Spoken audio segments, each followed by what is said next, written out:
एक छोटे से गांव में एक दादी माँ अपने इकलौते बेटे के साथ रहती थीं। दादी माँ बहुत मेहनती और समझदार थीं, जबकि उनका बेटा थोड़ा आलसी था। वह दिन भर खेलता रहता और काम से बचता था। एक दिन दादी माँ बीमार पड़ गईं। घर का सारा काम बेटे को करना पड़ा, खाना बनाना, पानी भरना और खेत देखना। शुरुआत में उसे बहुत मुश्किल हुई, लेकिन धीरे धीरे उसने सब सीख लिया।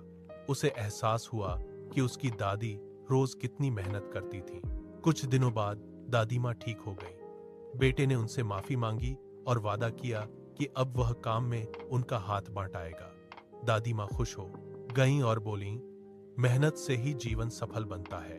उस दिन के बाद बेटा जिम्मेदार बन गया और दोनों खुशी खुशी रहने लगे।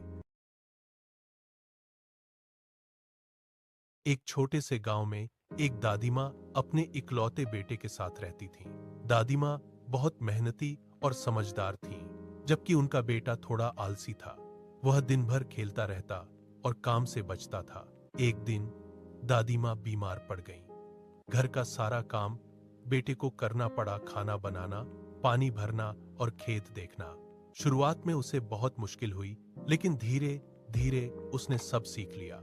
उसे एहसास हुआ कि उसकी दादी रोज कितनी मेहनत करती थी।